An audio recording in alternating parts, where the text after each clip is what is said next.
Live from the heartland of America, the FIVB proudly presents the World Grand Prix. Day 5 concludes with Russia in the medal hunt, taking on Japan. The conclusion of the Grand Prix now from Omaha, Nebraska, in the United States. Last match of this year's World Grand Prix.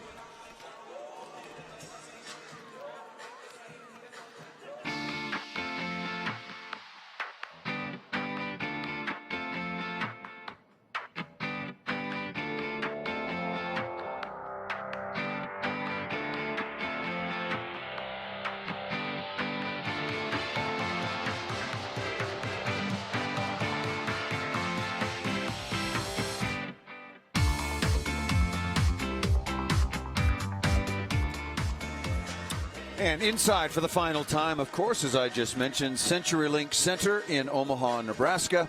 And the last match, the United States has already clinched the gold, but still up for grabs to decide what happens with the silver and bronze. Let's take a look at the current standings, and we'll explain why. The United States, 15 points, 5 wins.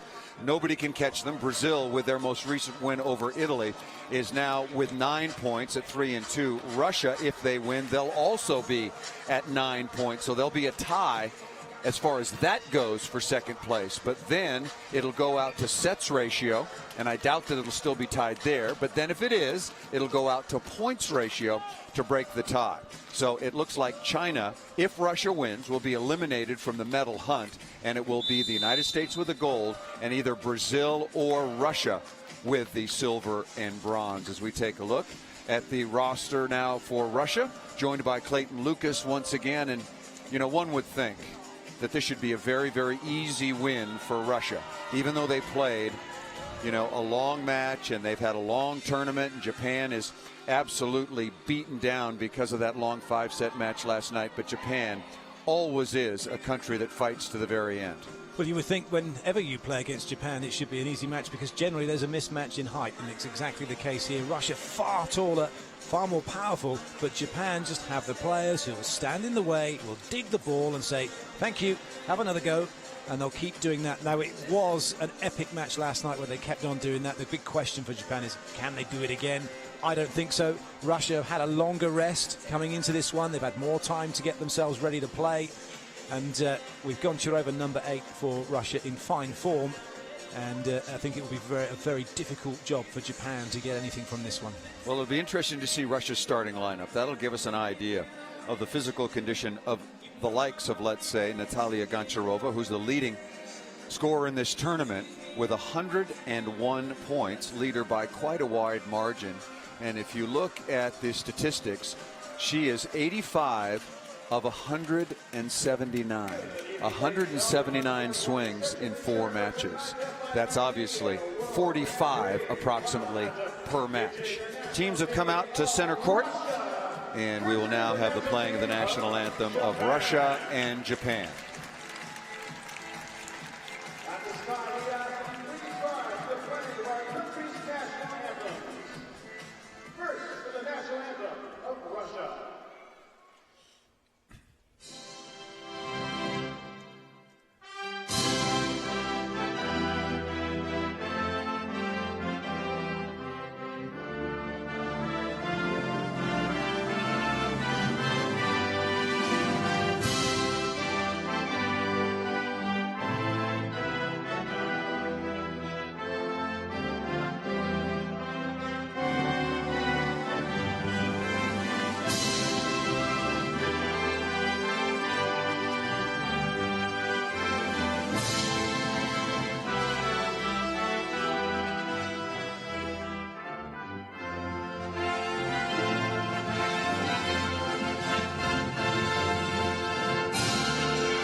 Well, there you have it, the playing of the national anthems of our final match. First Russia and then Japan. Russia currently ranked number 7 in the world, Japan at number 4. Japan is nowhere near number 4 in the world. That may be the official world rankings, but I'm not sure I would put them inside the top 10 right now. I'd have to think about that just a little bit longer. We're going to have the introduction of the officials here momentarily, and then we will get started to wrap things up. So clearly we're going to have a tie for second and third place at the end of this. That is, again, if Russia wins. The United States played earlier today, and most of the crowd has left the building here. Several people have stayed around to watch not only this match to conclude the tournament, but also the award ceremony, which will follow. Rogério Espicalski from Brazil will be the first referee, followed by the second referee on your right, Susana Rodriguez. There also is a designated challenge referee up in the booth. 2 timeouts and 2 challenges per team. Challenges can be for a ball in and out, foot fault on the service line, foot fault on the 3-meter line, foot fault on the center line, touch on the net, touch off the block, and ball into the antenna. Now an introduction of the starting lineups. And we'll see who comes out for Russia. It looks like their regular starting lineup. I just wondered if Goncharova would play a lot today, given the work she's already done. This is such an important part of the team. Unless there's something really wrong with her, you'd expect her to come out and play.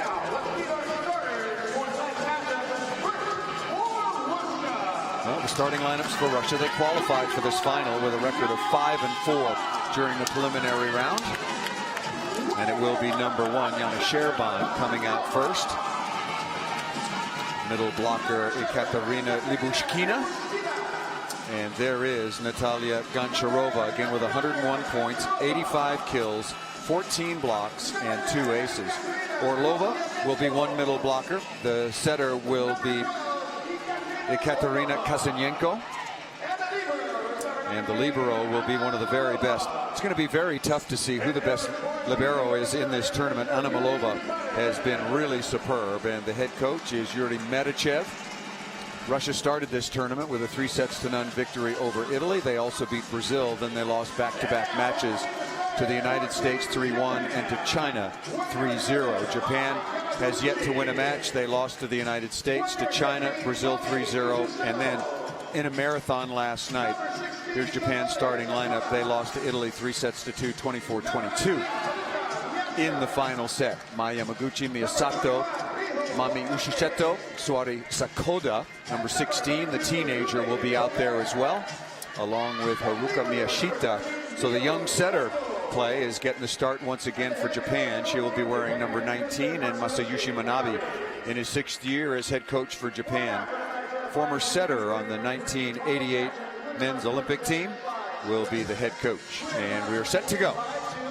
Well, the starting lineup for Japan at the beginning of the week were all on the bench, every single one of them, and yet today, come the last game, they're all on the court, and for most of them for a good reason, because they've been playing well when they've been given the opportunity.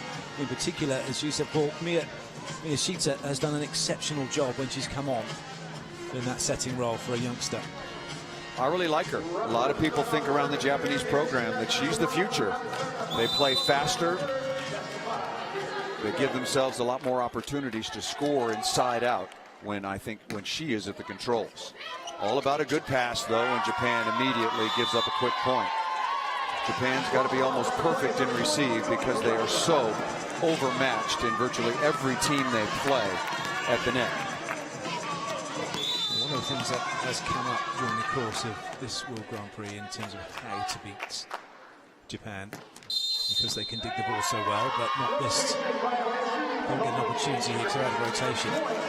And the one thing I think that Russia can do so well is their middles are great. They hit from high and they'll hit from in front of the setter, and Japan will find that really difficult to deal with today. Remember what Brazil did to Japan once they finally started to go to Jussiela and, of course, to Carroll? Brazil just ran right through Japan. That's going to be a net violation called against Japan, and just exactly the start that Japan did not need. They're really vulnerable in Japan to middle attacks. But as we saw last night against Italy, Again, 24-22 in the 5th set, and that wasn't the only deuce set. If you give Japan time to set their defense, Ishisetto with a service reception error here. If you give Japan time to set their defense, they're just going to dig so many balls, and a very slow start here for Japan, and an early, and I mean very early timeout. Just looking at what you said to that, there's no reason why she shouldn't have played that. She just didn't take a big enough step to her right, so she was unable to contain the ball. Playing it outside of her volley line means she's weak, can't contain the ball, and really a cheap play. That's just a lack of thought, lack of discipline.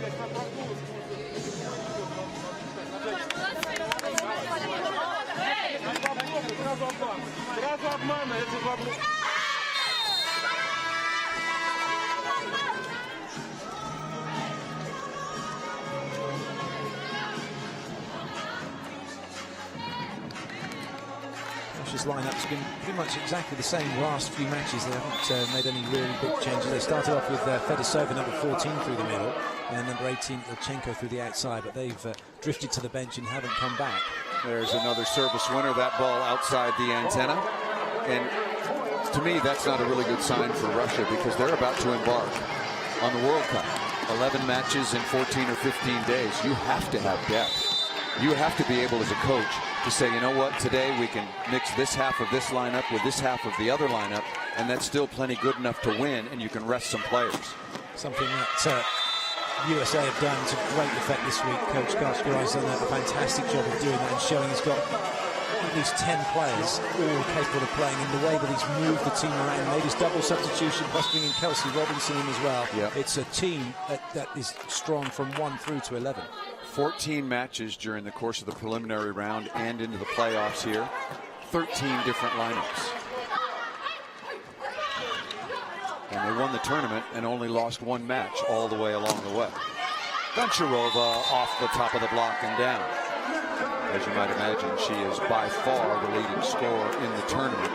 In terms of attacking, she is 85 of 179, 48% kills. Karsta Lowe, coming into today's action, was number 1 in terms of kill percentage, and she didn't do anything to slow that down as well. She was the leading scorer today for the United States over China.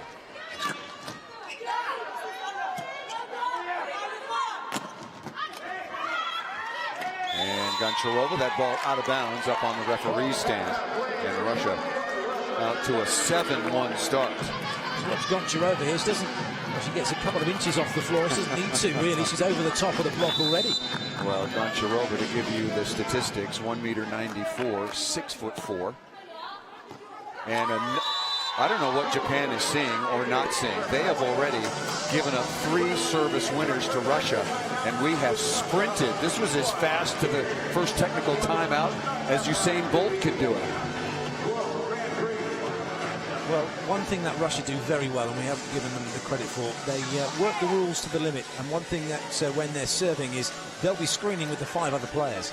So one thing that Japan are struggling with now is they're struggling to actually see where the ball is coming from. It's something that the other teams have complained about. It's within the rules. You aren't allowed to screen in terms of putting your hands up above the net when you're blocking, stood there, and that you have to have them down around by your head. But what the Russian team will do, they'll have 3 players stood in the front, slightly close together. They'll have 2 players stood directly behind them, filling the gaps, and then the server on the head of the triangle, serving from that position. Well, we're going to shoot this serve from Russia from behind, so you'll see exactly what we're talking about. Yeah, a lot of the opposing coaches have complained that Russia is screening. As you said, legal to screen, but there are some limitations on what you can do. So watch Russia. They will try to line up right in front of Orlova, the middle blocker.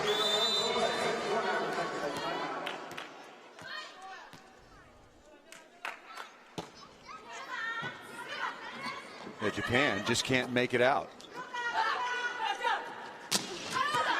Oh, a ball hit out of bounds, and Japan is on the board once again. And that's another good example, not so much the attack from Russia, but that end-on shot lets you see exactly what's happening. If you do get a chance to come and watch a game of volleyball and you're not sure where you want to sit, you're used to sitting at home and watching it and seeing the side-on view, sit on the end and watch the game. You see so much of the action develop and see how the movement, also see how the speed of the ball out wide and to the middles as well. Boy, a little confusion there, but that ball slam dunked by Goncharova down inside the block of Japan, and the lead is 9-2.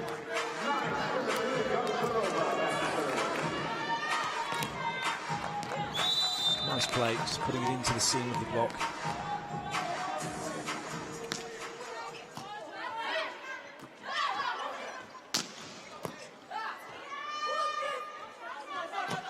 And Goncharova sprays that one long. No touch on the block. First dig for Anamalova. And currently the leading digger in the tournament, 3.92 digs per set. Monica Di Janeiro of Italy. Tremendous play. Tremendous volleyball player. Really fun to watch. She is currently second in terms of digs.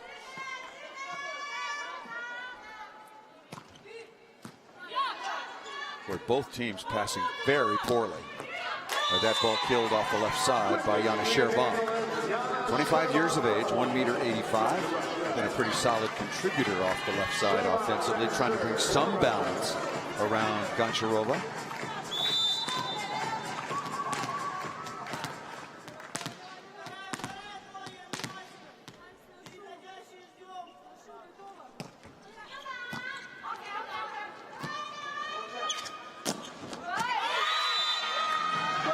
Sakota over the top of the block, number 16. I think she's got a real future, Suarez Sakota. I shouldn't say future, she's had a pretty good past as well. 27 years of age, bronze medalist from the London Olympic Games. I was thinking of Selena Koga, the 19-year-old who we've seen in and out of the Japanese lineup. Kova into the cross court once again. And Russia might as well be hitting at a net where there is no block. I think it's becoming obvious watching how Japan are playing today. It's nothing like they were yesterday. They are tired. They're not getting to the ball. Certainly as much as we would expect them to.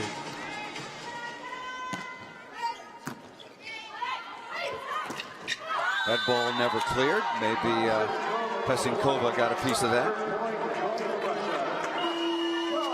And another timeout called by Japan. They seem to be really out of sorts, out of any kind of rhythm. Have you seen a Japanese team just shanking the ball around the court like this? Not at all. This is a little bit like what China were like in their first game when they turned up with their new squad of players. I've certainly not seen Japan like this in a long time. So Russia came out, and there's the big screen in front that you can always see. And the Japanese, their receivers just are not able to look through the Great Wall of Russia.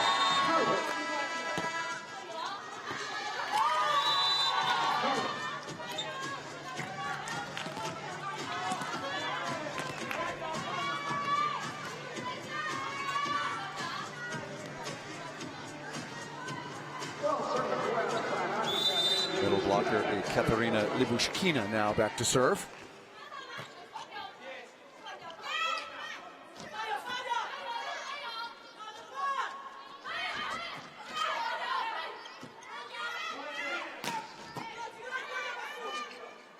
Back to Goncharova once again, and hammering that ball inside the block.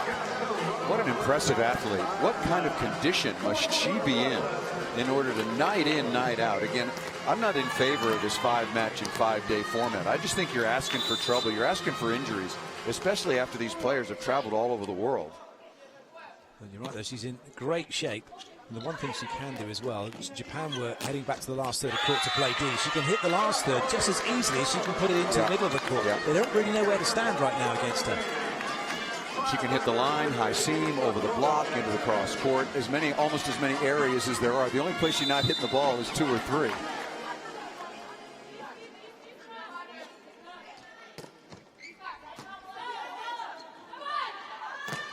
Oh, that one right off the head of the Japanese defender. Nabea trying to recover a little bit here.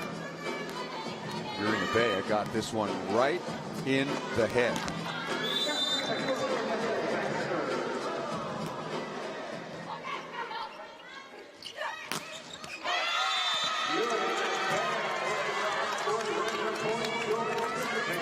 Back to Japan once again. Russia got out to the quick 8-1 lead at the first technical timeout in complete control here, 14-6.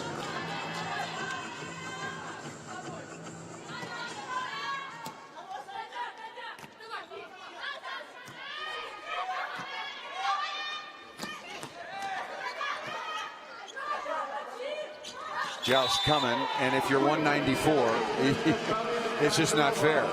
Interesting, we've seen this screen before. Japan is by far the shortest team in the tournament, one of the shortest teams in the world, quite frankly, at least at the elite level. It might be even harder for these women to see through this Russian screen in front of their server, more so than some of the other teams. Back row combination off the block and out of bounds, number 16, Sawari Sakota once again. The other thing that doesn't help Japan in this situation is they're one of the few teams that as soon as that ball is served, there's 4 players on the move around the passer. So there's a lot of traffic, so even more holes are being filled as they start to move. They're trying to put the ball in to the setter. Good serve by Miyashita. Russia not receiving at all well, but they have that, which Japan does not. And that ball is blocked. Orlova, number 12, Ekaterina Orlova at 193.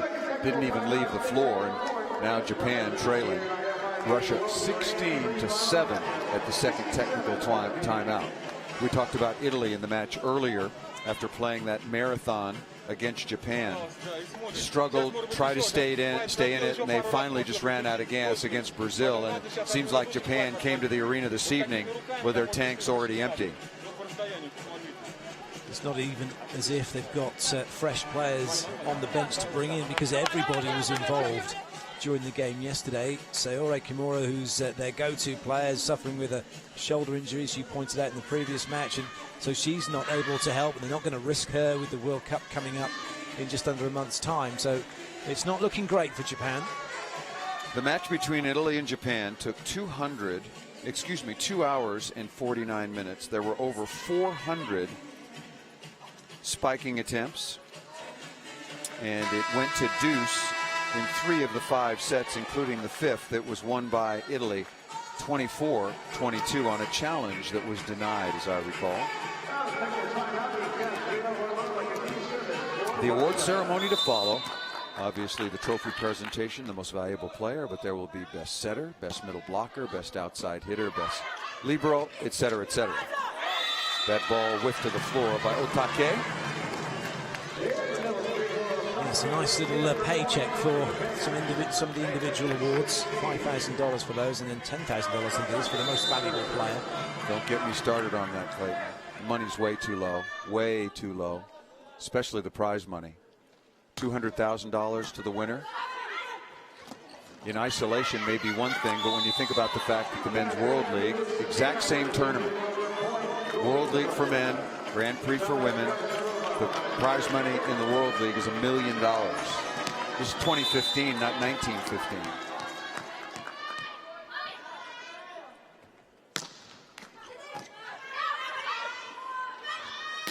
Sakota reaching over the top of the block, no touch detected, and this first set is certainly gone.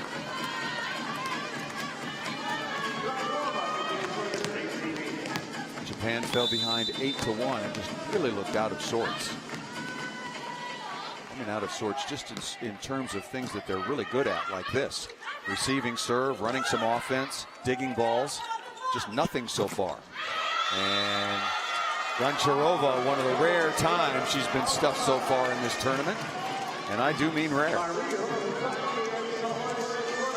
Nice pickup, and then expecting Goncharova to put that one away. I don't think she expected Sakota to get up there and stop her. I mean, if you will, even against the United States block, which is big, athletic, and the Americans' defense, Goncharova just had her way. Just put away one ball after another after another. Usashita, who loves hitting wrist away down the line.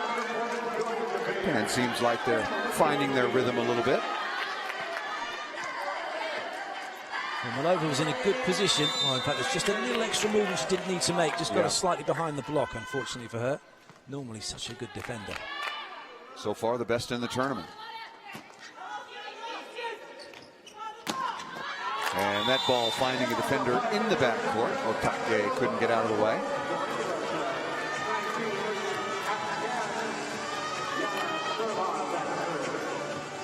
Yana Sherban back to the line.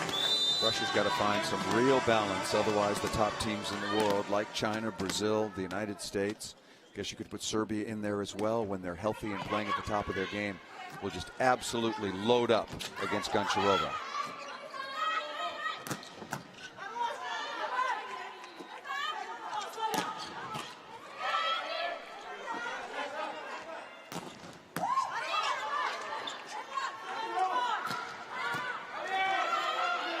Well, here we go. Japan starting to get into it as far as digging.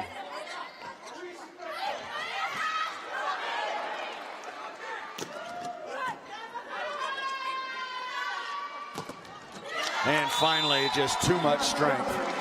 Through the block and down. When Japan beat Russia last year at the Grand Prix finals, Japan had more weapons. They were a much stronger team, but this is how they beat Russia. They made Russia take 4 or 5 swings and able to score a point.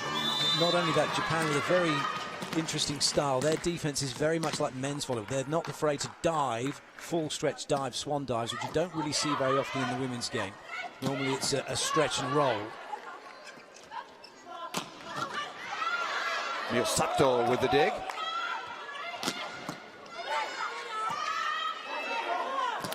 High up off the block and out of bounds, and another score for Russia. Russia playing some pretty good defense as well, handling the off-ball setting duties. Russia leading now 21-10.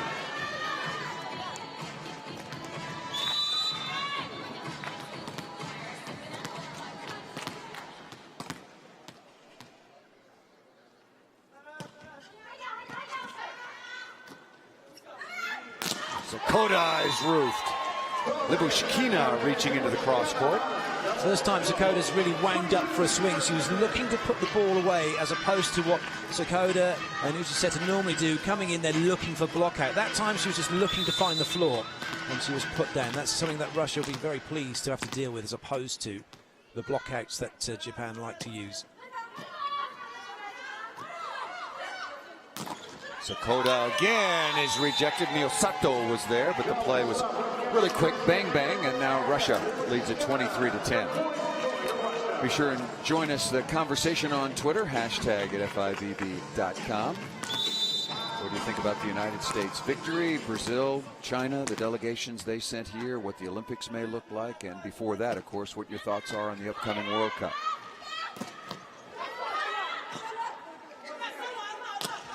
Oh, what a good swing, but just out of bounds that time by the setter, Kosenyenko. Do you think this will be Russia's team at the World Cup? I think it will be, but do you think if they qualify, it'll be their team at the Olympics? Good question.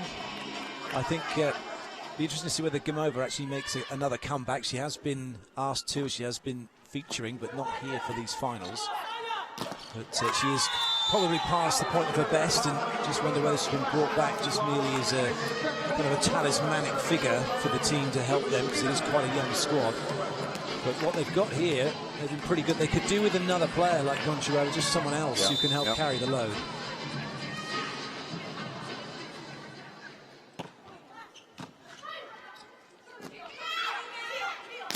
Another block. And quickly to a set win at 25-11. I think that was the most disparate set win that we've had so far in this tournament. Russia coming out, taking care of business and putting Japan down 25-11. So you're watching the FIVB World Grand Prix. We will step aside for a moment. The teams will change sides and we'll be back with the second set. Last day of competition here in Omaha.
just looking at the stats from the first set, and Russia just completely dominating that one. 4 blocks, 4 aces, and Japan, unusually for them really, 7 attack errors. They're normally quite low, very disciplined, but you have to credit Russia. Very disciplined performance. They set their block out, they didn't chase after anything, they stopped Japan from being able to go block out, and the one thing that they wanted to do, Russia denied them. Looking at the numbers, Russia 13 of 24, hitting 375 in terms of efficiency. Japan hitting 0. 7 kills, 7 errors.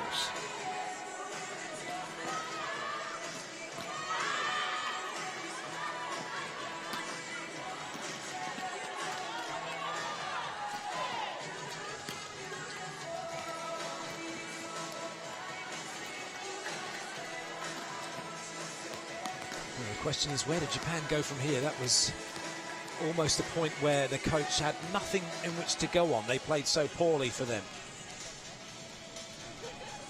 As sun sets over Omaha here, we bring to a close the 2015 World Grand Prix Finals presented by the FIVB. And inside beautiful CenturyLink Center, who has been host.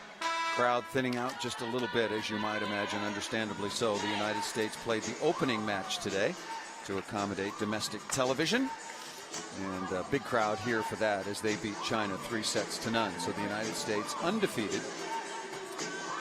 They lost a set to Italy and they lost a set to Russia, but other than that they swept their other opponents, Japan, Brazil, and today China. So changed at setter position. Chizuru Koto comes on. Japan in white, Russia in red. Russia playing for the silver medal. And that's going to be a net violation called against Japan.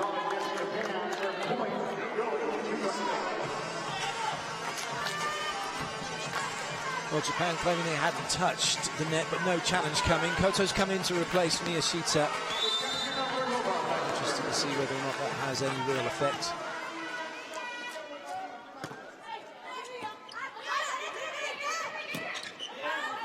Early free ball coming to Russia.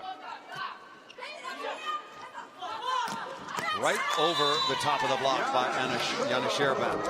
I wish Russia would use a match like this and an opportunity where they're going to get lots of free balls in the long rallies to develop the middle much more in transition. Russia can't beat the good teams if they're so predictably left side dominant. Left side and then Goncharova. They can't beat Brazil. They can't beat China, and they won't beat the United States.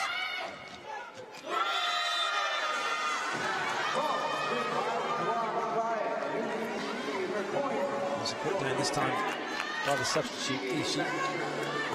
Ball over, up too high. She's not a defender really, she's a middle blocker, server, spiker, so she can be forgiven for missing that one. You're nicer than I am. That was a really weak attempt. When you're on the court, you got to play your position. Good swing through the block by Japan, and they could certainly use some sort of momentum at the beginning of this second set after they fell behind 8-1 in the first. There was Yuri Medichev, the head coach for Russia. Boy, wasn't he into the match when they played the United States? Why not? That was the best match of the tournament.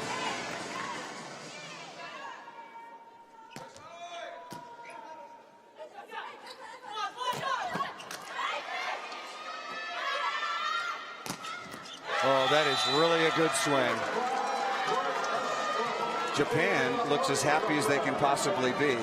They got short memories because they absolutely got drilled in the opening set, but they have just moved on. It makes you wonder, doesn't it?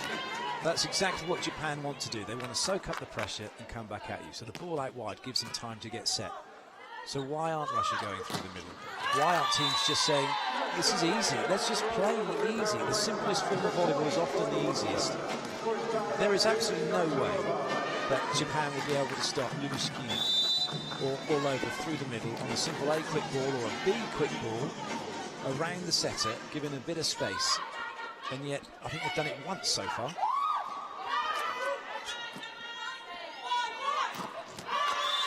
This time Sherban gets it away cross court.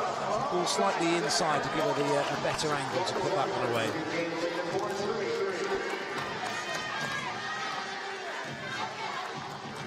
fronting up in the block, not taking away the power.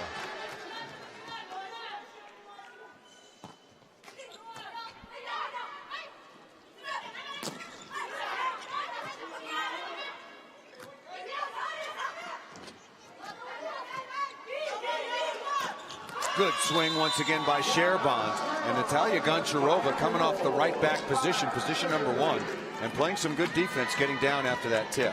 That's brilliant cover from her, because it meant Sherban could start getting out wide then and being in a position to hit.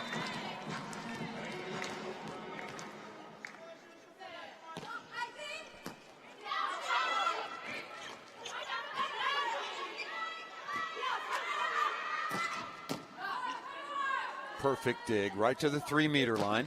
Options available, and that's a pretty good choice.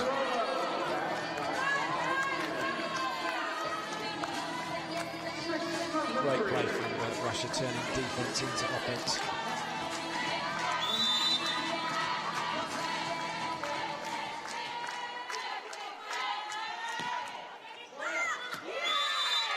And after a pretty good run, that serve from Goncharova will carry just long.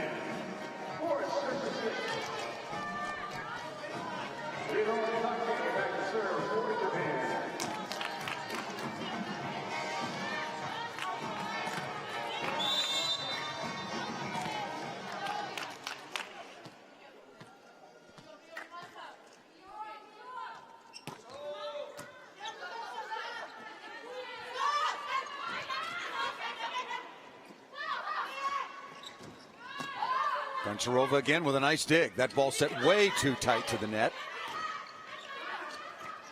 And Lyubushkina just taking advantage of a ball control error by Japan. That was well watched by Lyubushkina. And she did very well as well, not to try and hit through the ball, just needed to get a wrap on the top of it, so she didn't go through and hit the net, stunning the ball down. Remember, we'll have technical timeouts when a team reaches 8, and again when a team reaches 16. Service error there by Sherban.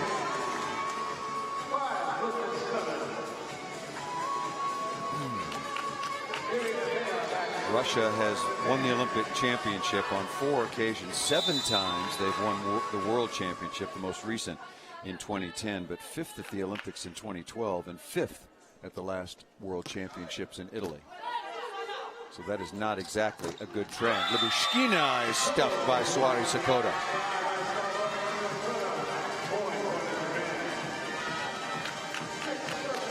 It's just, can go Seaquick, can go anywhere else. You don't need to try and force the issue. Japan want Russia to do that. Japan back within 1.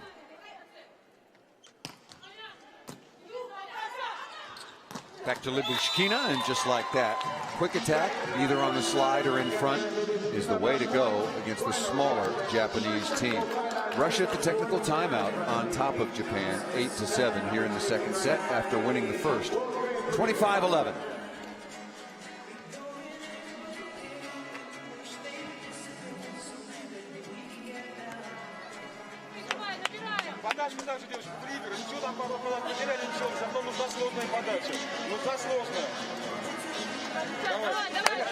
At the technical timeout, I think a very interested observer. I don't think Karch is just killing time before the award ceremony. He knows that Russia is going to be one of his adversaries, one of the big matches that Team USA plays over at the Olympic qualification tournament in Japan. So congratulations to Karch, leading the United States to their first ever gold medal in world competition. The United States had won the silver medal at the Olympic Games 3 times. They had also won a bronze in 1992.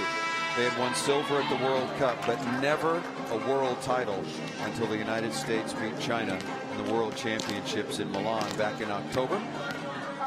That was a great celebration. That was really fun. He started a bit of a viral trend, didn't he? Karching. Yeah. That was good. He was more emotional at that win than I've ever seen him. That includes the win in '84, the win in '88, and the win in '96.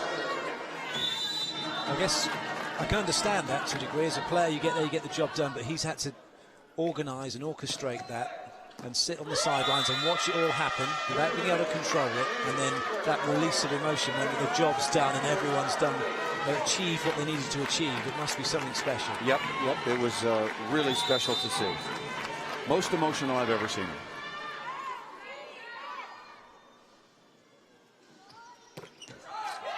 Service error here by Sakota, and that breaks the tie with Russia back on top 9-8.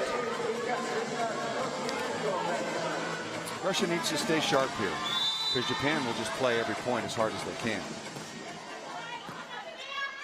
And Japan is finding some passing rhythm. Quick kill here, and they're getting some good offensive work done now that they've changed setters. Not that it was all about Miyashita before. Shizuru Koto coming on and getting a quick kill. Mai Yamaguchi coming in now. Certainly the veteran of this team at 32.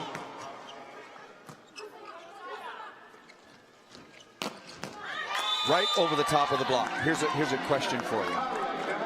Number 12, Ekaterina Orlova. How many balls has she hit in the entire tournament? She's played almost every point in the middle for Russia.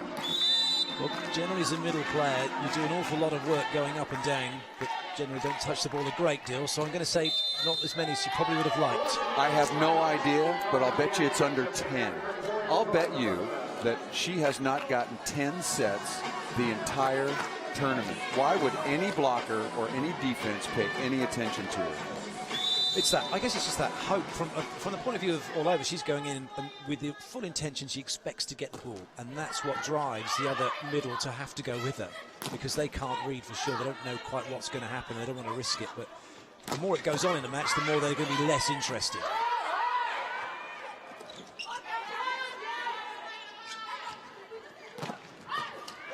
Good dig again by Japan. Can they turn it into some offense?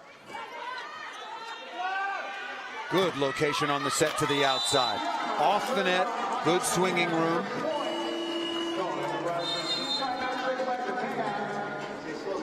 Just been handed a note that Ekaterina Orlova has 3 kills in the tournament. That is stunning. That is just absolutely stunning to me that a middle blocker for Russia through 4+ matches has got 3 kills. You can't play that way. You just can't do it. Well, it takes a special kind of player, really, doesn't it, to play middle. I think you've got to have a certain mentality, that whole, you know, you're not really going to see much of the ball, but you, when you do, you'll be expected to put it away. And as I say, 3 kills in the tournament, but at least every time she's had a swing, she's put it on the floor. So it's a specialist position. You've got to come in there. Most of the time, you're kind of thinking about your blocking duties and then running your routes to try and free up the other players. And then you don't really see much of the ball in defense from the backcourt because you go off once your serving runs over. Good dig by Orlova once again. And off the block, but not down yet. Nabea with a dig. And into the net. Yeah, I just think you can't play. You've got a setter out there and you've got a libero. You can't play 4-on-5. You can't just have somebody who is a total zero offensively.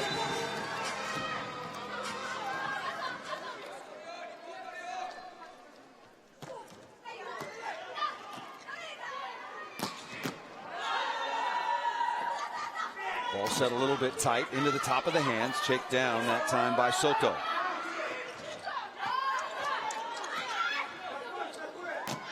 Better set with some swinging room off the net. And Yana Sherban over the top. Russia starting to pull away, now leading 14-9. And a timeout is called by Japan. Well, Russia are comfortable. Their style is to put the ball out wide. Historically, they like to play a high, slow ball. They've started to speed that up a bit, but they've got that height out wide. And so as a result of that, they're quite happy to keep doing it here instead of overloading the middle at the moment. It's almost like it's habit. Natalia Goncharova already having another big match. Looking at her numbers, she has 11 kills. Japan as a team has 12.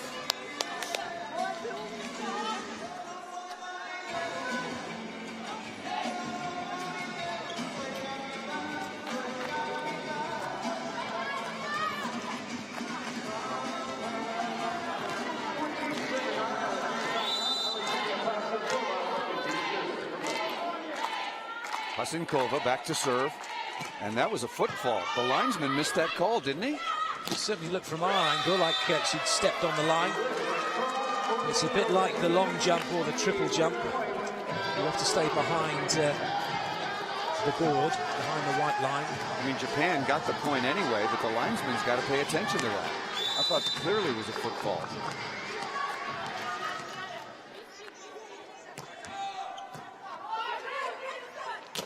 Oh, there it is. Kill number 4. Somebody alert the media. But not only that, get another look at that shot. She goes up there, she's head and shoulders above the net. That's incredible. She's having a really good look. Look at the height she gets. Contact point. That's unstoppable. And every ball should be going. And it looked like she knew what she was doing. It's not like she just can't swing at the ball. Snap down the line by Ishii. Ishii, 24 years of age, 1 meter 8, 5'11". To be fair to Kostenenko, as we have another look at this, as Ishii wraps that one down. She's really not risking going to the middle because perhaps she doesn't feel the ball's good enough for her to do so. She's not one of these players in that position, for example, who try and force that into the net to Lyuboshkina. Right. She plays very safe. Coming to the second technical timeout, another kill by Natalia Goncharova, and Russia now leading comfortably 16-11 and pulling away from Japan here in the second. Natalia Goncharova will be the leading scorer in this tournament, and she's got to be voted the best spiker as well. So she's in for a couple of awards if you stick around for the ceremony, which is to follow.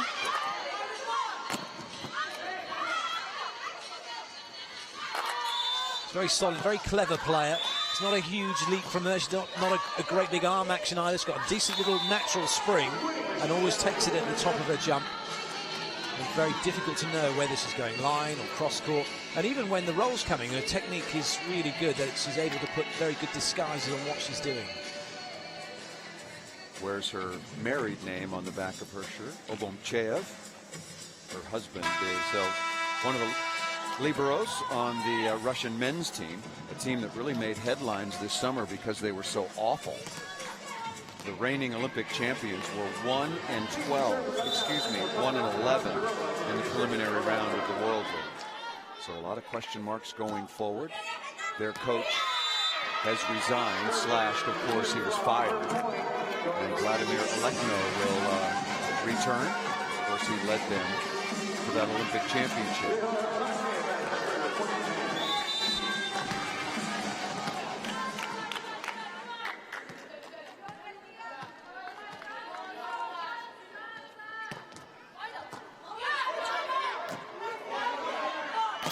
Good swing.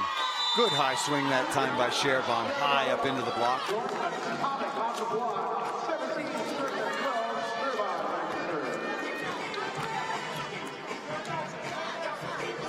A very weak block from China, just trying to go for height because they know they have to, which means they can't press, so they're not very strong from the shoulders.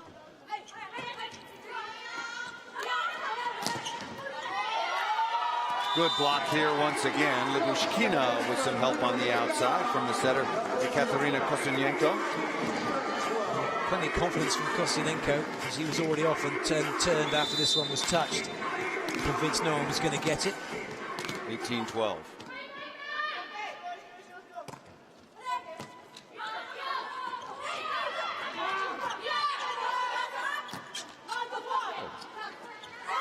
Surprised that Goncharova didn't take a swing at that. That was a pretty good set. Touch on the block. Nabea will get the kill. Japan will get the point. Not out of time yet, but Japan has somehow got to find a way to turn digs, which they do all the time. Let's take a look at the dig numbers. Japan out digging. No, right now it's Russia out digging Japan. Excuse me, 25-17. Lyuboshkina with another kill, going behind on the slide. Sums up really how Japan are playing if they're being outdone by the opposition. Well, Japan's block is so bad that if when they're playing against a team that's elite, they just don't get many opportunities. against Italy. Italy not nearly the firepower of Russia, the United States, Brazil, China. So they can hang, and obviously they did for a long time.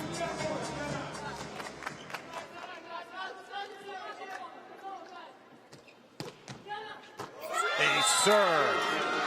That one dropped right off the table. Sorry, Sakota has got some pop. I like Sakota as a player, and if you think Sawari Kimura, again, as you pointed out, not going to risk her health at this particular tournament, nursing a sore shoulder. She's only come on to serve in this tournament. But Sakota, along with Kimura and Japan, is a completely different team at home. So I would think that they might finish just off the middle of the pack at the World Cup. But they'll still have a couple of chances after that at the Asian Championships, and then the final World qualification to get into the Olympic tournament after winning the bronze medal in 2012. Just in Rio last week, Maracanãzinho, which will be the home for the indoor volleyball competition, beautiful facility, opened a long time ago but completely remodeled in 2003 and reopened in 2004. Off the top of the block again by Sherban. Let's look at her numbers. 8 kills on 14 swings with no errors, hitting almost 550. Can't contain that, especially that's a really good matchup as well as far as Russia are concerned, because of putting the ball over the smallest blocker that Japan have, and it's a complete mismatch. That's a net violation on Molova. Left by herself out of the middle. Still a comfortable lead for Russia, 1-0 and 20-15. Sawari Kimura, as mentioned, will come on.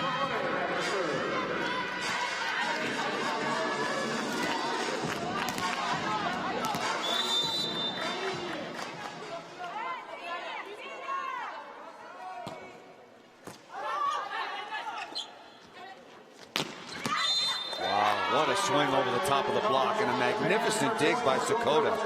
But all of that wiped away. You heard the whistle by a net violation. Yamaguchi comes right back in. That's all the action that Sawari Kimura is getting. Just a couple of chances at the service line. They're really being careful with her shoulder. Well, there's so much at stake for them, as the bigger picture is qualifying for the Olympic Games, as well as doing well at home in Japan. The World Cup. Look at Molova again, diving into the cross court, pressing Kova out of the back row. A magnificent dig by the libero for Russia. There's the role you were talking about, a little more traditional in women's volleyball.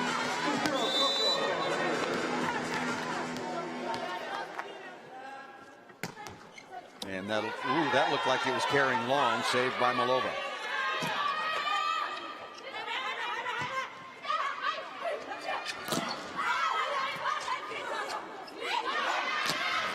Down the line, Molova again.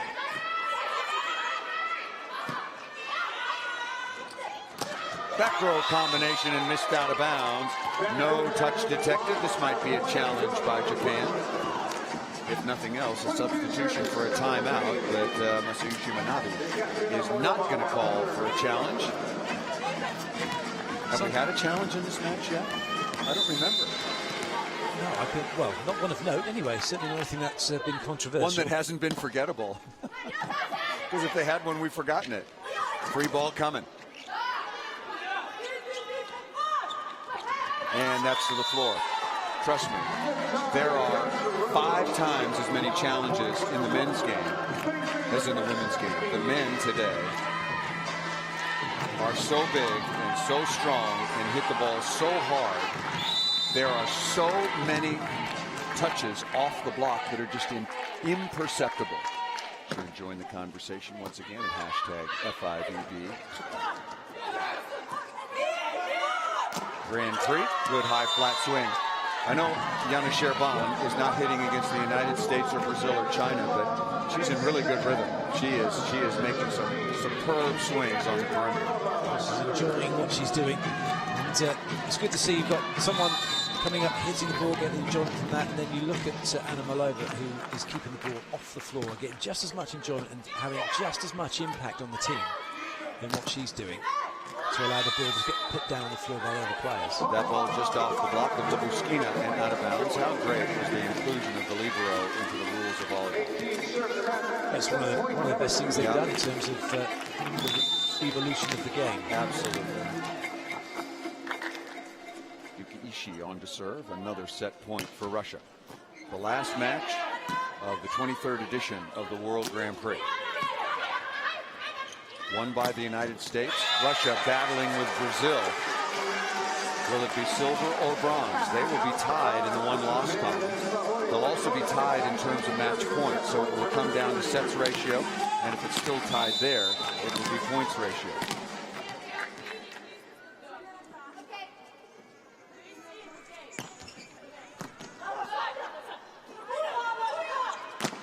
For the set, off the defense that time, and another kill by Natalia Goncharova. Teams will change sides. We'll take a quick break. And Russia looking to close this match out.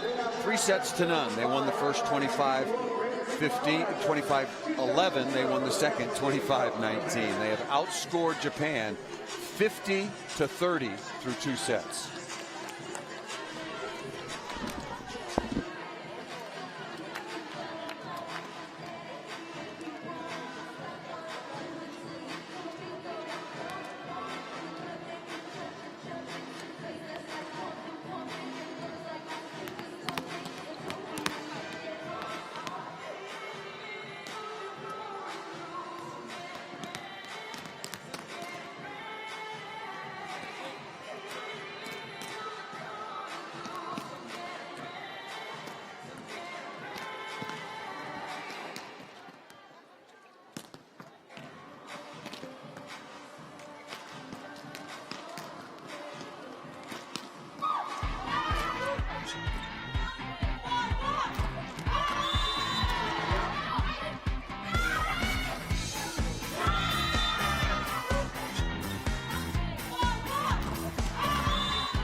Looking at the statistics from set 2, and not quite as comfortable for Russia, but they were still pretty much in control throughout. Good to see that the attack errors has dropped considerably. Japan only 3 in that one, and actually getting a couple of aces as well, and 1 block apiece, but Russia just dominating. Once they had a chance to put the ball away, they took it expertly.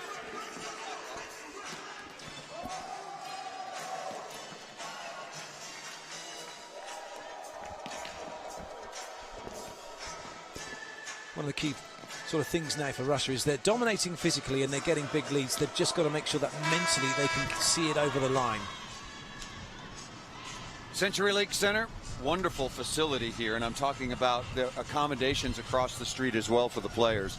Walk to practice, walk to the competition venue. The accommodations, speaking of that, have been wonderful. The food, good, and that's important. You want to be comfortable. And if you can get to your playing venue without having to go for a half-hour car ride, that's even better.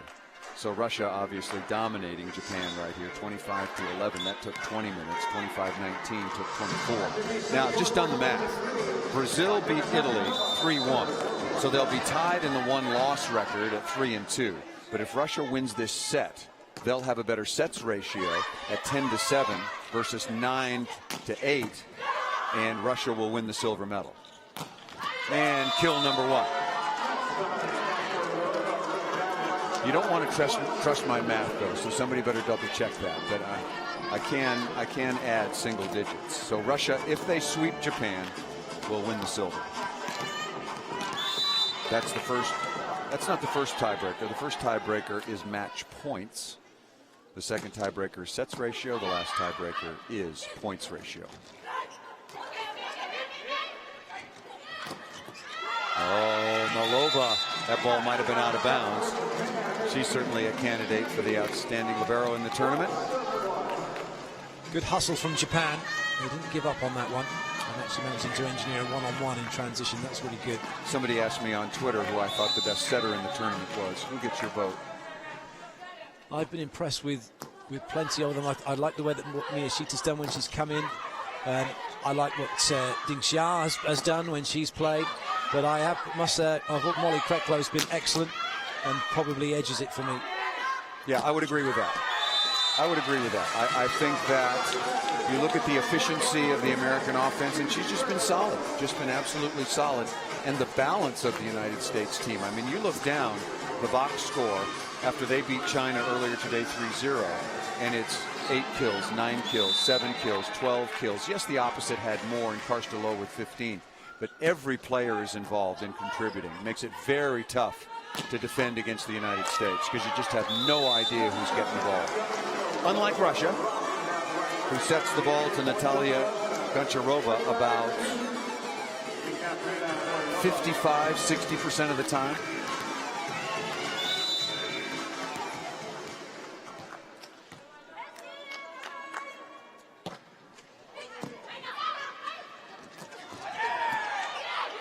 Somehow that ball kept alive by Russia. Lyubushkina, and with that little pokey over the top, draws Japan into an unforced error into the net. Some of you watching the serve may have noticed that I hadn't actually spotted it before. Just have a look at this, the net fault from Japan. But interestingly, although the serve, she just puts a little spin on the ball. The ball's spinning in the air when she hits it. Most players will just put the ball up flat. Well, especially if you're trying to serve a knuckleball, a ball with no spin. Good touch by Lyubushkina in the middle.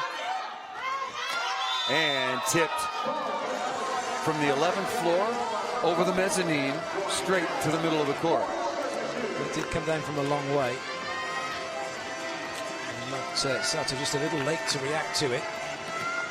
Goncharova now with 19 kills on 28 swings, hitting almost 600. Be sure and stay with us. The award ceremony to follow. It looks like it will be. Well, we know it'll be the United States with the gold medal. It looks like it will be Russia with the silver and Brazil with the bronze. Off the block and down once again by Goncharova.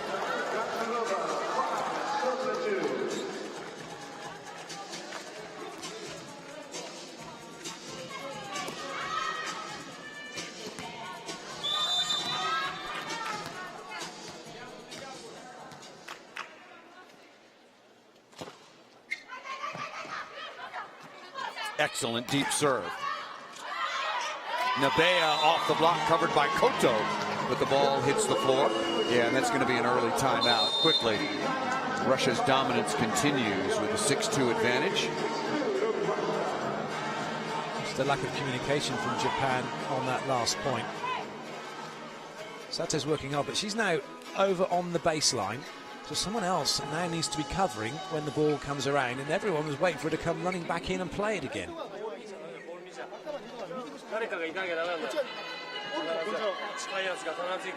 I'm a little surprised that Japan has fallen so far so fast. From where they were at the Olympic Games, yes, I agree. It's quite a plummet. I mean, I just don't see them beating any of the good teams. They beat Korea, a thrilling bronze medal match and a huge victory, but that was the first Olympic medal they had won in 28 years.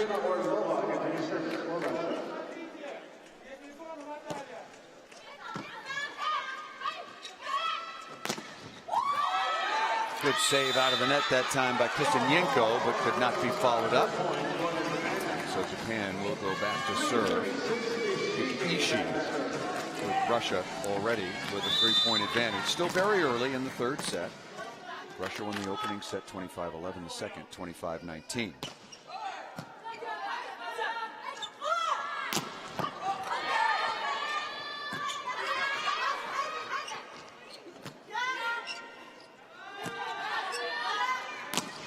That is just such a good swing, and an even better dig in the cross court by Kodo.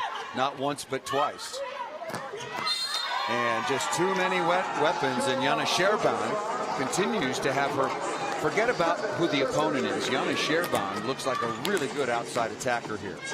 This is becoming a really solid asset for Russia. The difference looking at this game, looking at Russia against Japan, is to the game we saw where Italy were going against Japan and Japan were making dig after dig. There's real weight in the hitting of Russia. That wasn't there. It wasn't really in evidence for Italy, which allowed Japan to make more pickups.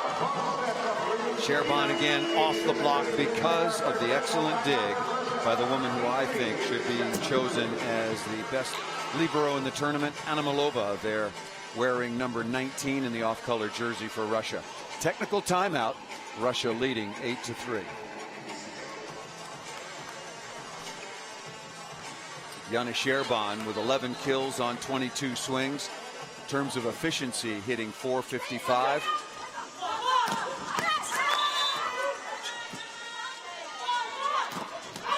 Really good technique.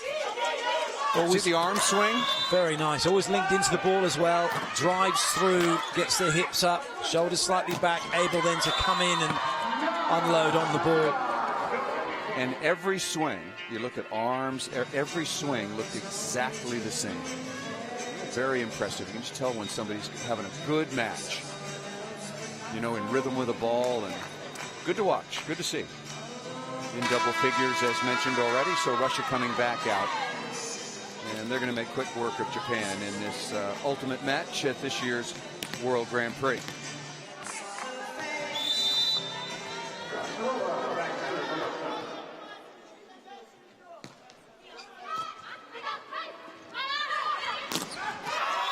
Koga stuffed on the outside. Serena Koga, the teenager. I think Koga needs to be in the starting lineup along with Saori Sakota and then Saori Kimura.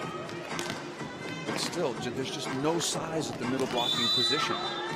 Brazil just absolutely shredded Japan.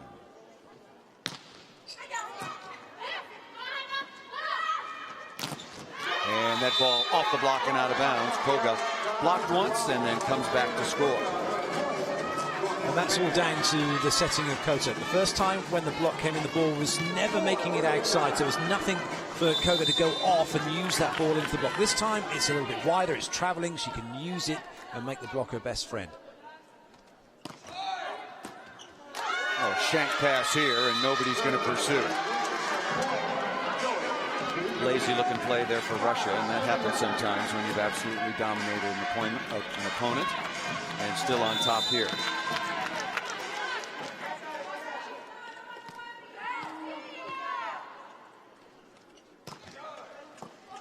That ball looked like it was carrying out of bounds. Pesenkova with a bad pass. Good dig by Goncharova. And a good eye also by Goncharova. Off the block and out of bounds. Another kill for Sherban. Well, Japan were trying to give Russia a taste of their own medicine. They're actually serving over a screen themselves. But Russia holding firm and getting the side out eventually.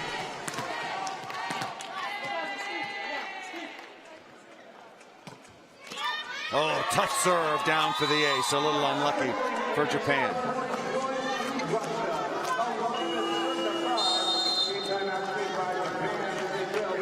Timeout called by Japan, trailing now 11-5 in the third.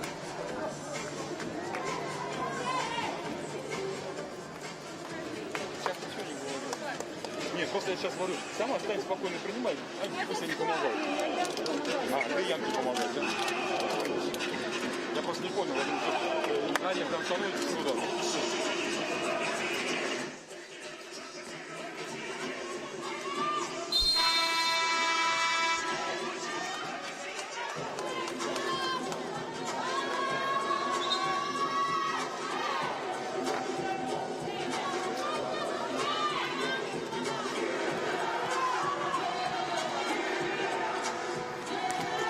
Sherban back to serve. Don't forget the award ceremony still to come. The presentation of the championship trophy to the United States, the gold, silver, and bronze medals, and also a number of individual awards, the most valuable player, leading scorer. I'll have to go through the list. They change it from time to time. As a matter of fact, I have it right here. Number 1, best outside hitter. Number 2, best outside hitter. Number 1, middle blocker. Number 2, middle blocker. The libero, the best setter, the opposite spiker, and the most valuable player. Okay.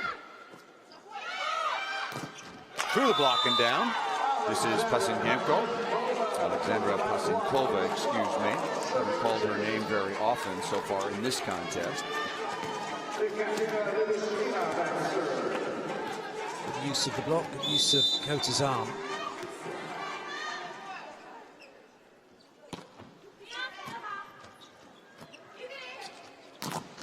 Koga shredding the block this time. Kosenyenko is the setter for Russia. You know, just because you're not, 194 doesn't mean you get away with being a bad blocker. She's got to really improve on her technique. Whatever you've got, whatever you're able to get above the net, you better get over the net.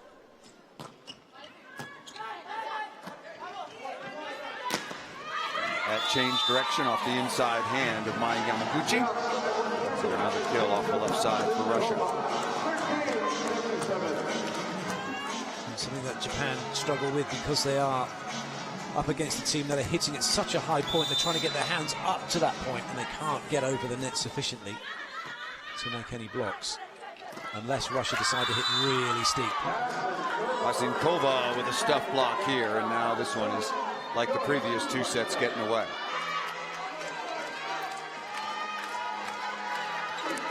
Good example of the player just going straight across the net, getting as close to the ball as possible. Back row combination, good pop that time by number 8 Koga. Just graduated from high school, so she is part of what the Japanese will hope will be a little bit of a rebuilding insurgence, along with Haruka Miyashita, the setter number 19. Not in the match now, but she started, played well yesterday. Suari Kimura on once again.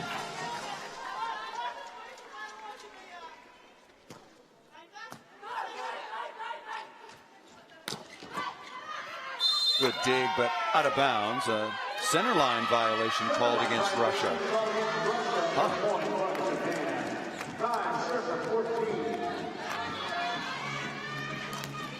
Called against the setter, Kosenyenko. She was changing direction, violated the center line with her foot. Has done that a couple of times in the tournament already. Common, actually, for setters to do that. Back row again to Koga. Nicely dug that time by Sherban and into the cross court. And that's going to be a net violation here against Japan.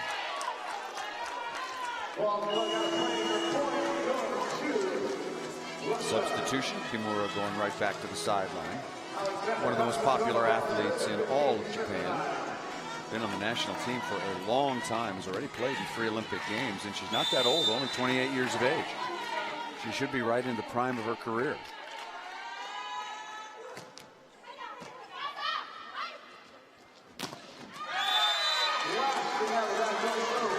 Really like the hitting action.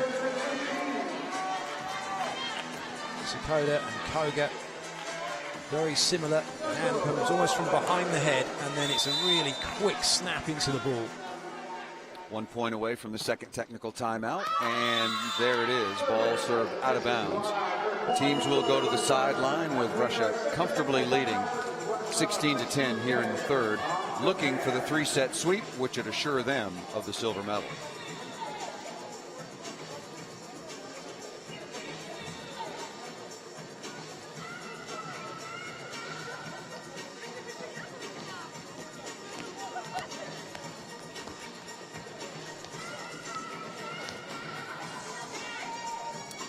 There's the United States team, as mentioned. The award ceremony still to come. Brazil behind. Good tournament for this young Brazilian team, playing without most of their stars, with no starters actually, and I thought that they acquitted themselves very, very nicely. Barch-Girai over on the right. Krista Dietzen, Faluk Akinradowo, Jordan Larson Dietzen, Kelsey Robinson. Tamami Ashura, Kim Hill up at the top of your left screen. Didn't even play in today's final match, and she's the most valuable player from the World Championship. Played in Italy last year, but a club team in Turkey wanted her services so much they paid a transfer fee to get her out of Italy and get her over to Turkey. I never had that happen.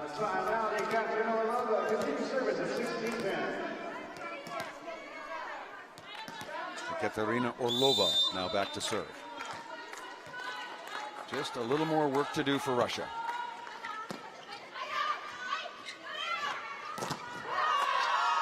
And even less yet.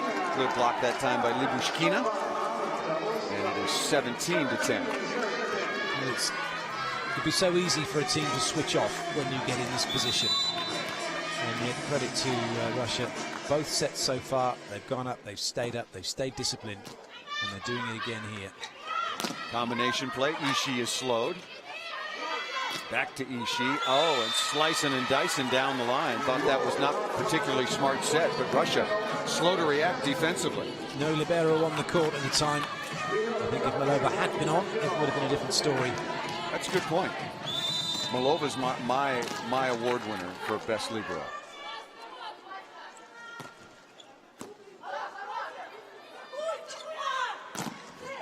And in spite of the fact that Natalia Goncharova just got blocked, she'll be the leading scorer. I don't think she'll be the most valuable player. I think that'll be somebody from the winning team, the United States. But she will certainly be the best opposite. No question about that. Although Karstalo giving her a pretty good battle. Just the numbers. I mean, the volume of work that Goncharova does is just, first of all, it's too much. But also the volume is just incredible. She carries a huge load for the team. And that ball is blocked and can't be continued on. Good block by Russia. 18-12 is the advantage. Solid blocking. Talking of Castello, I think for my money she'd be a very good candidate for the MVP for this tournament, the way she's played. Good all-round package, good blocking, good hitting, good defending as well. You know, we were talking about the best setter. Karch Kirai, the head coach of the United States, played so many different lineups. Kelly Murphy was in for a while. Karstalo was in. So I'm thinking about just, you know, time on the court. Molly Kreklo might be the MVP.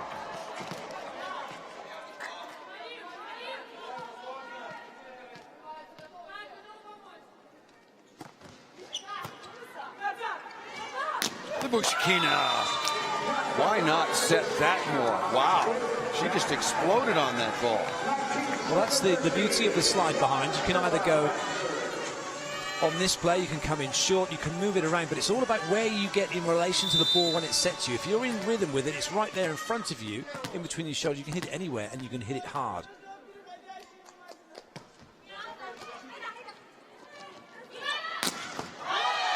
Wow, that is really impressive. Serena Koga really got pop on the ball. Just 19 years of age, and as I mentioned, just got her high school diploma. And Russia's block had taken too much line away. No one stopping the cross court. And in that situation at this level, you're going to take it.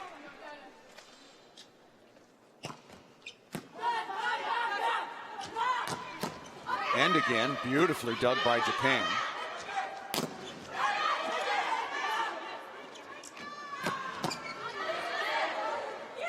And again, but out of bounds. And a really good read by Anna Malova. You got to know where you are on the court. And she knew that off that final dig, it was just going to be a little bit wide. That's a great swing.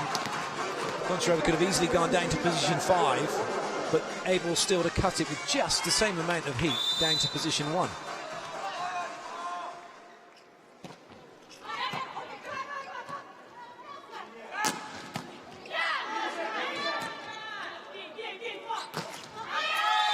Rare miss off the left side, this by Alexandra Pazinkova.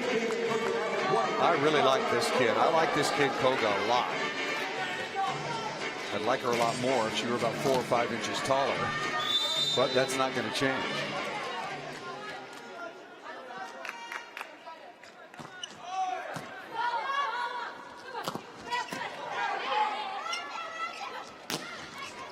And that ball just missed out of bounds by Ishii. Looking for some hands there, and now Russia just 4 points away. from the silver medal. It's a round-robin tournament, so there's not really a final, if you will. 6 teams advance into this competition, and they all play one another 3 matches a day, 15 in all.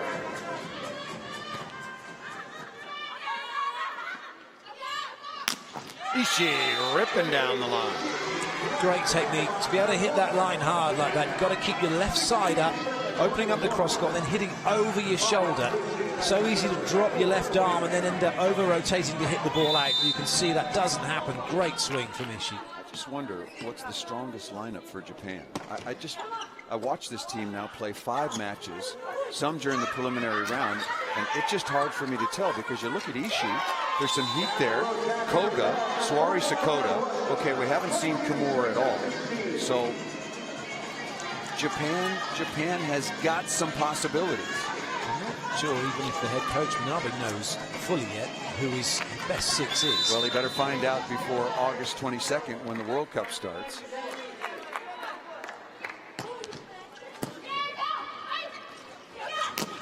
Ishii again, that's a nice looking swing. It's the speed, so difficult. They don't hit the ball with any weight, but at the speed of the attack. Blink and you've missed it. It's almost that Japan could play faster because they can't play slowly. They don't have the big guns to battle it out high above the net. Russia 3 points away.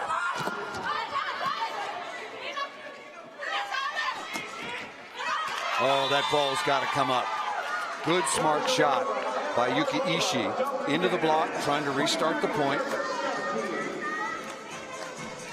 And for the final time, want to remind you to give us your last thoughts on this year's Grand Prix.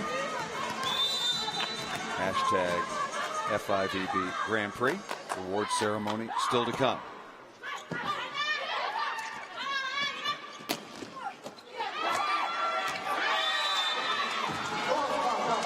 Pretty good second effort that time. Alexandra Pasinkova was all over the first ball, but taken away by Kostenyenko.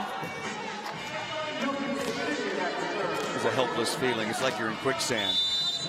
Here I go. Oh, I can't. Oh, I fell down and I can't get up. Miss serve there. I finally got a good laugh out of you. I'm falling down and I can't get up. Match points now for Russia.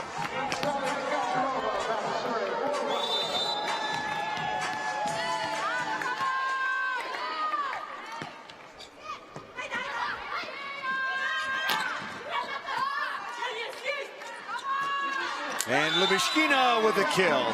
And Russia takes out Japan 3-0. They win the third 25-18. So Japan absolutely no match for Russia. Russia will take home the silver. Russia wins it 25-11, 25-19, and 25-18. Russia outscores Japan 75-48. 75-48.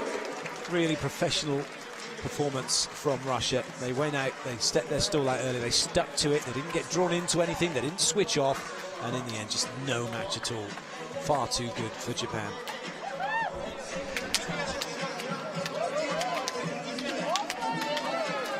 So Russia finishes with a record of 3-2, but their sets differential good enough to break the tie with Brazil. Russia started off the tournament with a 3-0 victory over Italy and Brazil, then lost to the United States and China before dispatching with Japan.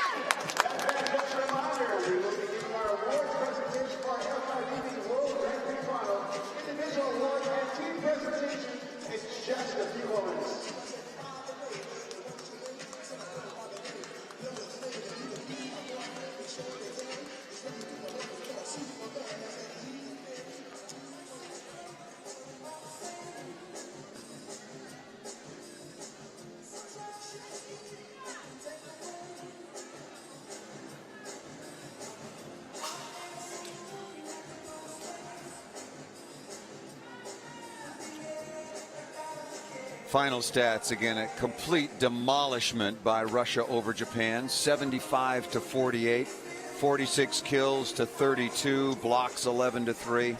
Well, that says it all. Japan just cannot compete right now, not with the rosters they put on the floor here in Omaha against the top teams in the world, including Russia, the United States, Serbia, China, and of course Brazil. Let's send it over courtside down once again, and we'll get to the interview.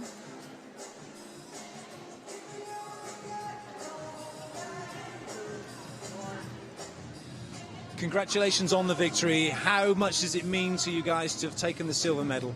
Поздравляем с победой. Насколько важно для вас, для команды было завоевать серебряную медаль? Спасибо большое, было очень важно. Мы очень все рады, все-таки второе место. Конечно, первое место было бы намного лучше, но второе тоже хорошо. Мы собрались, хоть это была и пятая игра, было тяжело, но мы выиграли. Thanks a lot. Of course, it was very important. It's second place. It's not as good as the first, but still, it's a very good accomplishment, and we're glad that we have gathered our strength after the loss to China and won this game. What next for the team? Что дальше? Дальше будем готовиться к Кубку мира. Мы, в принципе, о нем думали всегда, потому что это отбор на Олимпиаду, и постараемся там занять первое-второе место. Well, the World Cup is coming next, so we have not much time to rest. We have to prepare for the Olympic qualification and try to be first or second at this tournament in Japan. Congratulations at the World Grand Prix. Well done. Поздравляем с победой еще раз, молодцы. Спасибо. Natalia Goncharova, absolutely the kills leader in this tournament. She put up another 21. I'll get you those totals before we go off the air, but I want to leave you with some highlights of the tournament. Goncharova had 106 kills in 5 matches. Japan, no match against Italy. And the United States comes out and wins it. Russia, with a 3-0 victory on sets ratio, breaks the tie, and they will win the silver medal, followed by Brazil. It's been an excellent week here in Omaha, Nebraska. After the World League Finals in Rio de Janeiro, off to the World Cup. The top 12 teams go. Decided regionally from around the world. There are representatives from all the continents. Brazil will not participate because they already qualified for the Olympic Games. Good performance by Russia today, and they take home the silver. Stay with us. We'll have the award ceremony for you momentarily. They're setting it up pretty quickly here. So time for us to say so long as we take a look once again at the final standings. I think we've got that for you as we prepare, and preparing quickly, which is good news. Preparing for the closing ceremonies. The United States again wins it, and followed by Russia and then Brazil. Highlights from the tournament. Thanks so much for watching. For Clayton Lucas, I'm Paul Sunderland. We'll see you at the World Cup, and we'll be back for the presentation here in Omaha at the CenturyLink Center as soon as possible.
Ladies and gentlemen, it is now time for the closing and awarding ceremony of the 2015 FIVB World Grand Prix of Omaha, Nebraska. Thanks to those of you who have stuck around for the closing ceremonies and the award ceremonies for the FIVB World Grand Prix here in Omaha, Nebraska.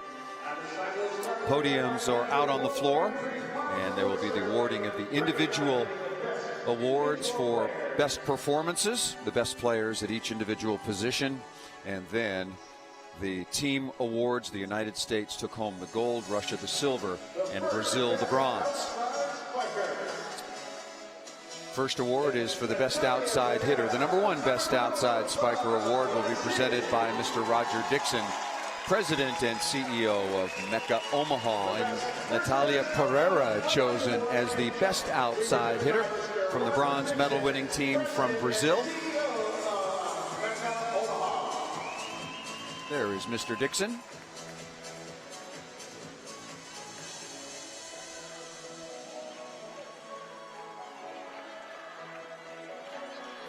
Well, Nat's going to be delighted with that. It's a good opportunity for her. She's proved that she's one of the best spikers here, got an award for it, and in her quest to be part of that team for the Olympics. Already an Olympic gold medal winner and part of the World Championship bronze medal team from 2014. Natalia Pereira from Brazil, selected as the #1 best outside hitter.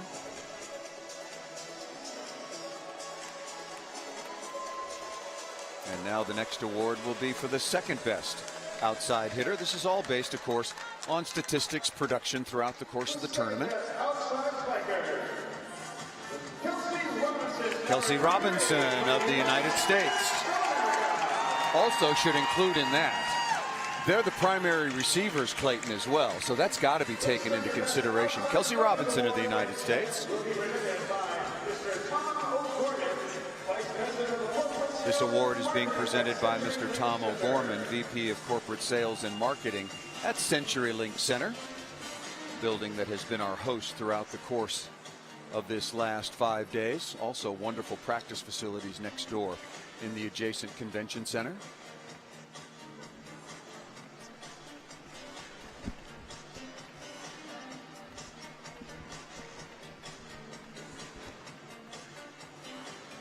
Taking the ceremonial photographs, Kelsey Robinson.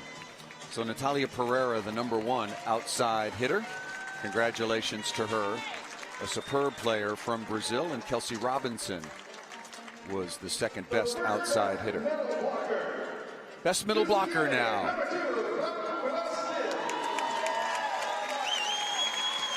Giusiele Cristina Barreto, the #1 best middle blocker from Brazil.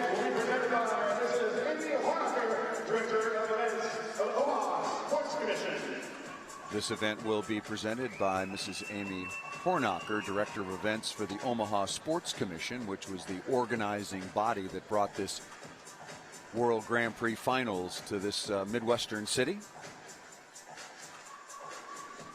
And Giusielli was good not only defensively but also really good offensively this tournament.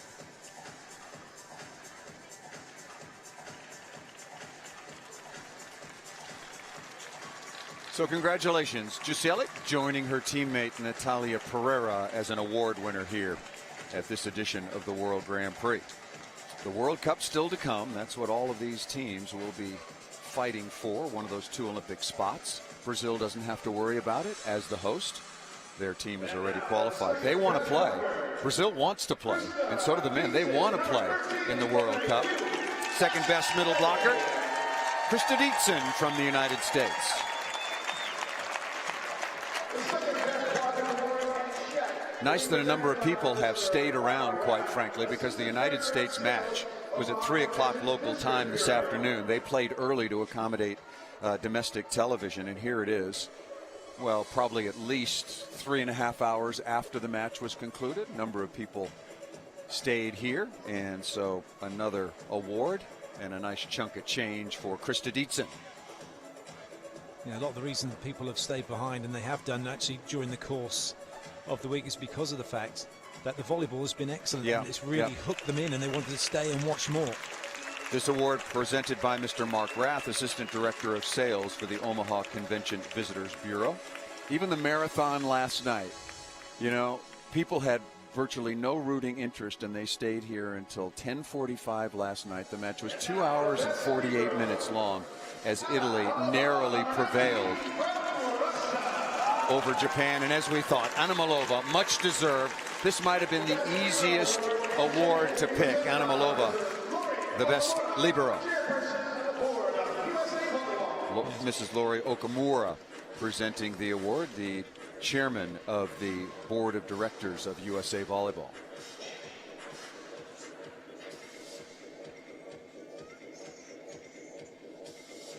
Some spectacular defensive plays from Anna Malova. And also she did really well at organising the passing unit as well, made sure that that worked well, which is ultimately why Russia have got themselves into the silver medal contention, taking the silver medal here.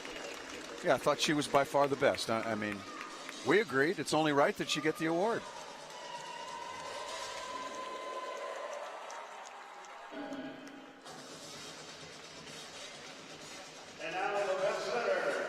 Well, this is Molly Kreklow of the United States, chosen as the best setter.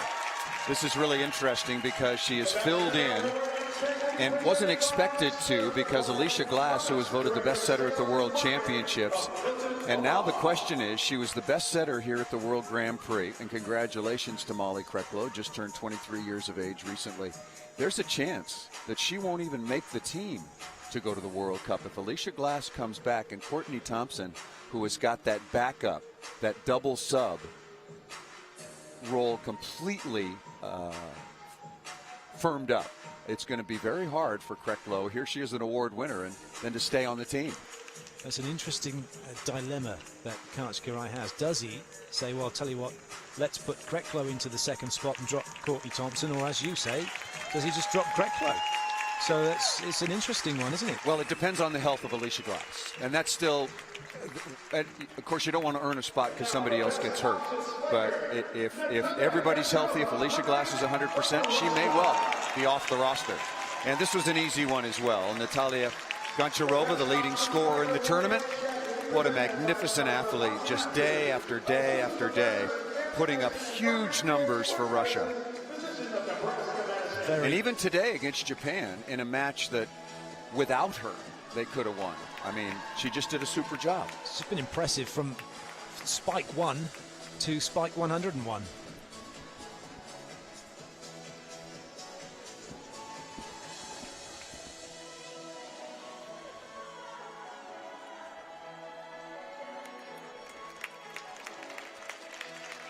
much deserved and an easy decision, Natalia Goncharova.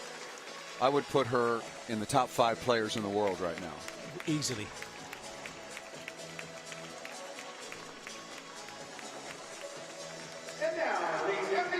The most valuable player.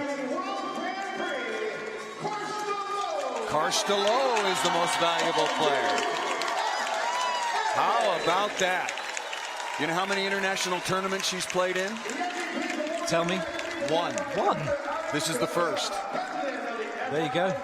Well, to be fair, when I saw that she was playing in Puerto Rico, after seeing her playing in the first, I'm thinking there's no way she should be playing in Puerto Rico, and she won't be playing there for very much longer. What an impact! What a great player! Tremendous. Leading scorer for the United States throughout. The award will be presented by President of the FIVB, the International Volleyball Federation, Dr. Ari Grasa. Good of Dr. Grasa to be here, because I got to tell you a little inside. He has been really suffering with a painful back injury, so good for him. Congratulations, Karstalo. First year. I mean, obviously she's represented the United States in under 21, under 18, but her first time with the senior national team. The most valuable player and $15,000.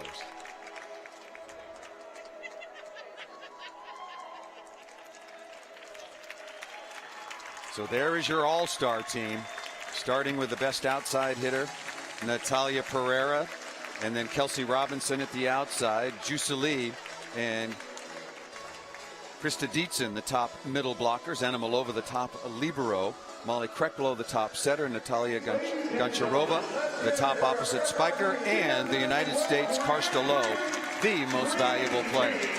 Nicely done. Outstanding group.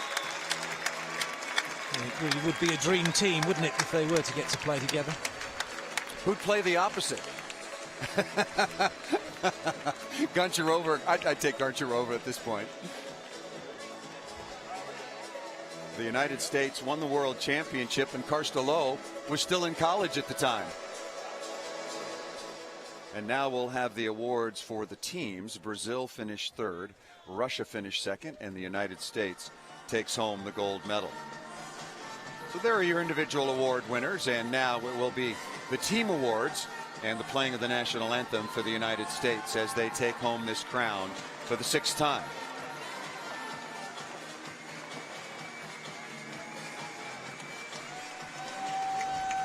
When you look around at the teams currently playing the elite in the world of women's volleyball, and we're just over 12 months away from the Olympic Games, it's got to be USA have got to be thinking seriously. We're really good contenders here.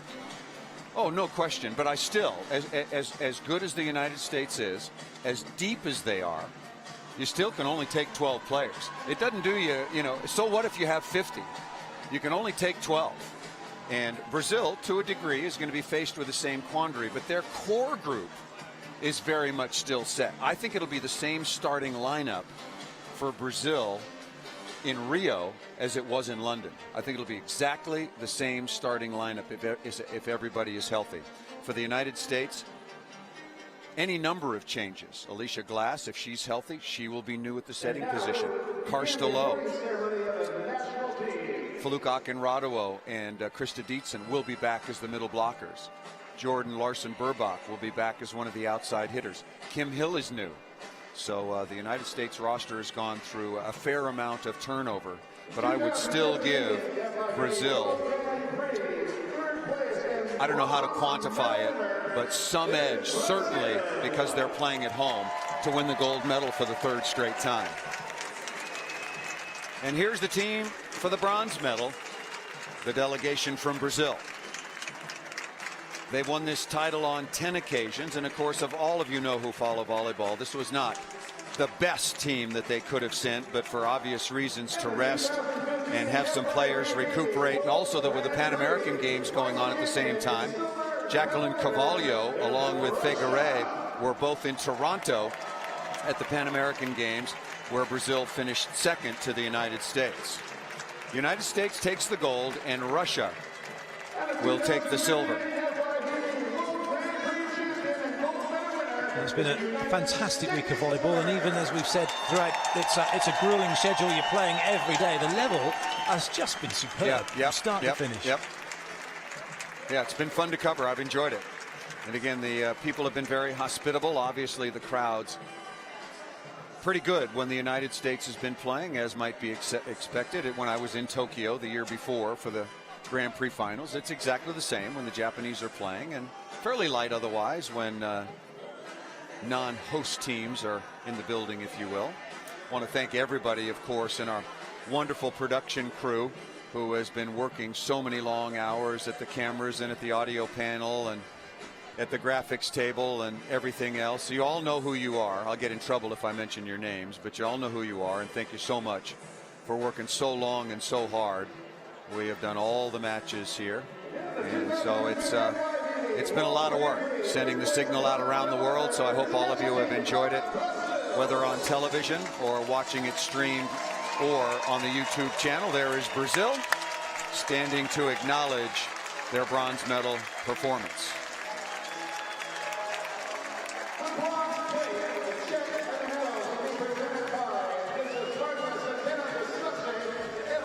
The bronze plate and the check and the medals will be presented by Mr. Stav Jacoby, FIVB executive member, accompanied by Mrs. Sue Malott, regional commissioner from this part of the United States, out of what's called the Great Plains USA Volleyball region. And Danny Lins, the captain, will take the plate.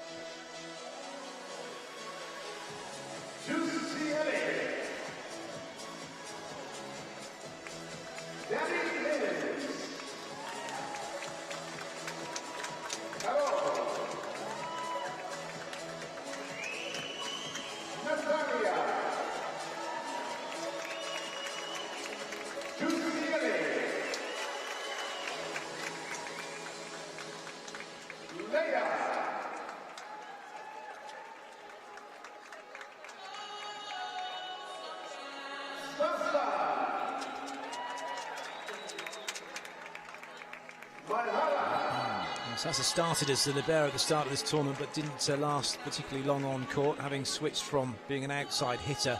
But he's come in really to fill a role here, I think, just to keep the team, and because he's got all that experience with what is a particularly young team that have come to this tournament. But sometimes when you pick a squad and you come to tournament, you pick players for certain things they can bring to what's going on. Some of that might not necessarily be on court. Right, very, very, very true. Players are a long way from home. Just one quick correction. This is Mrs. Marta Centeno de Sage, FIVB Executive Vice President, who is presenting these awards. Sometimes you got to go off script, you know?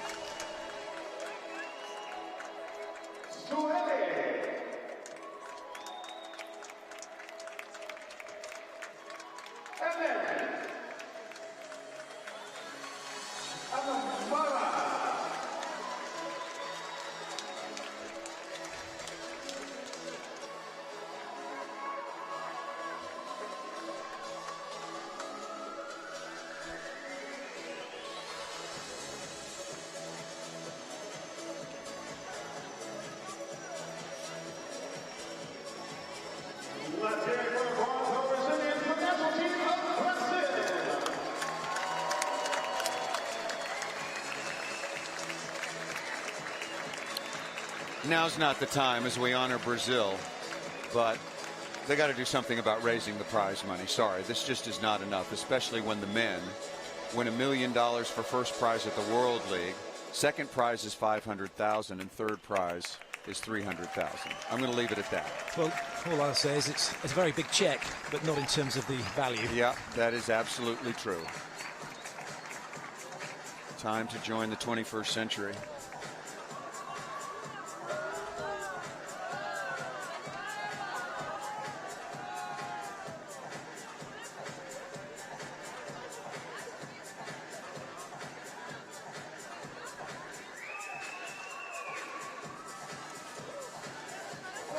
Now the check and the commemorative plate will be presented to the second place team, the silver medal winners from Russia.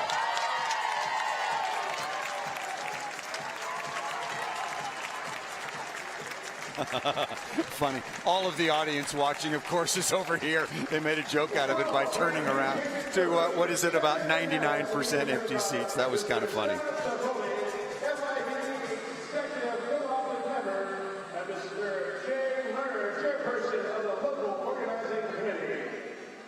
is Mr. Stav Jacoby on the left of your screen, FIVB executive member, along with Mr. Jay Lerner, chairperson of the local organizing committee, who will be presenting the check and the plate to Russia.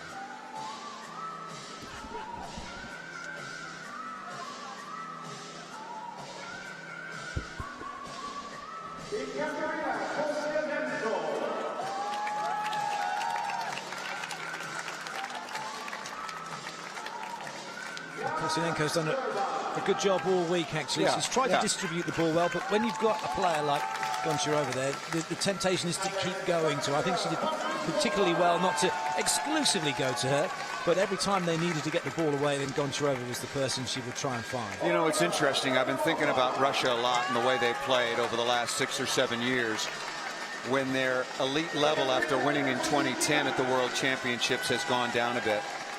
And I think they have become so reliant on players like Goncharova and Gamova, of course, among others, that rather than demand of themselves that they pass the ball perfectly right to the net, since they're going to set the ball to the outside anyway, they're perfectly satisfied to pass the ball 3 meters off the net.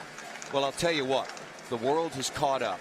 Russia cannot win medals at major competitions when everybody is there in full force unless they start passing the ball much better and start involving their middles in a big way. Just can't do it. Well, it's criminal when you have someone as talented as all over and as tall as all over, and she has a total of less than 6 kills in a tournament. 5 kills in the entire tournament.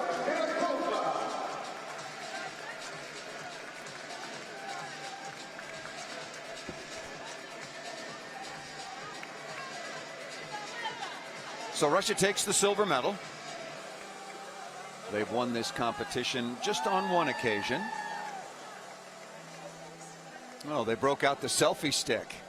Ha! I hate those things. Well, you don't need one. Your arms are long enough. Paul. Well, almost. You know how many selfies I've taken?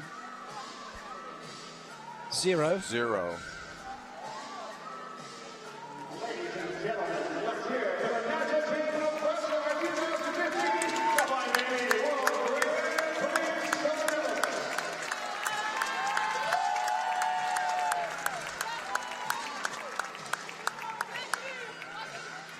So Russia will take a break like the United States, and then they will get hard back into training to get ready for the first chance to qualify for the Olympic Games in Japan. The Grand Prix starts on August 22nd, concludes for the women on September 6th.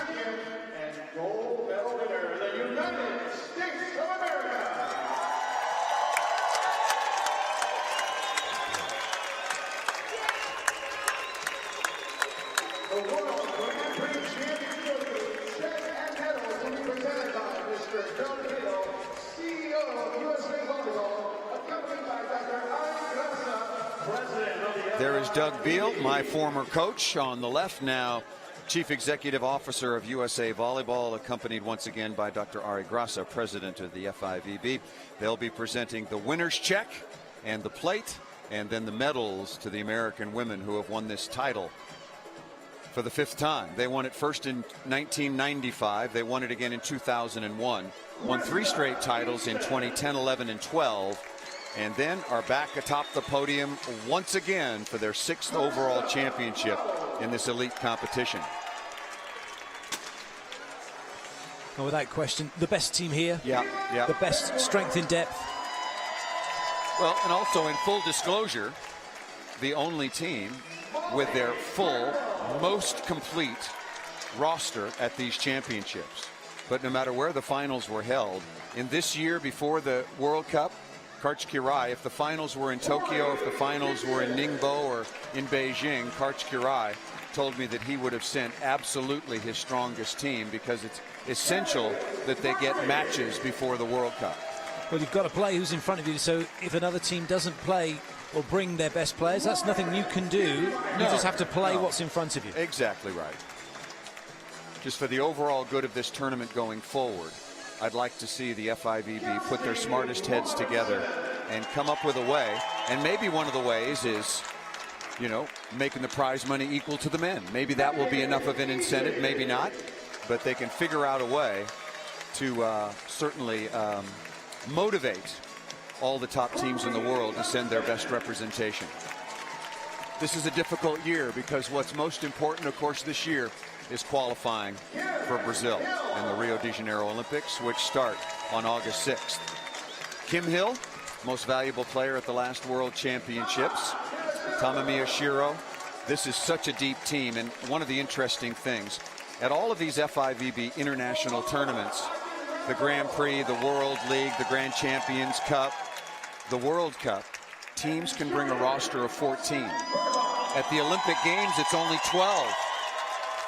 That should be changed as well, but it's difficult because then you got to expand it for every team sport, if you will, for field hockey, for take your pick, and that adds to the expense, and you know, that has to be taken into consideration. Congratulations to the United States women winning this championship for the 6th time. The presentation of the trophy was nicely done earlier on. As soon as the United States won their match earlier today against China, and they, of course, were assured to be the winner.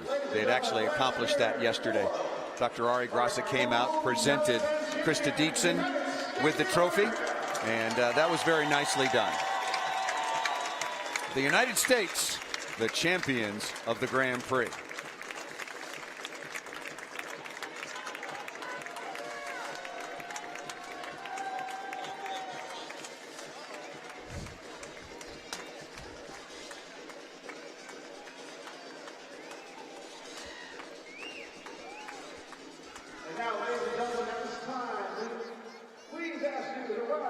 Now for the playing of the national anthem for the winning team from the USA.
So that wraps up the closing ceremonies and the presentation of awards. The United States takes home $200,000. Clayton Lucas enjoyed the week, absolutely. And just your thoughts on the tournament so far and what you think will happen at the upcoming World Cup.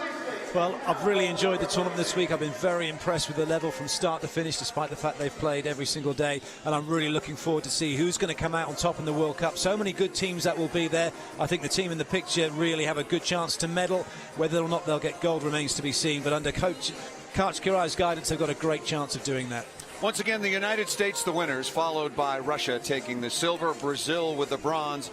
Karsta Lowe was your most valuable player for the United States. Thanks so much for watching our coverage all week long, and be sure to check out FIVB.com for the upcoming schedule at the World Cup and the YouTube channel for all of the coverage there. For Clayton Lucas, I'm Paul Sunderland, and for our entire crew here all week long in Omaha, so long, everybody.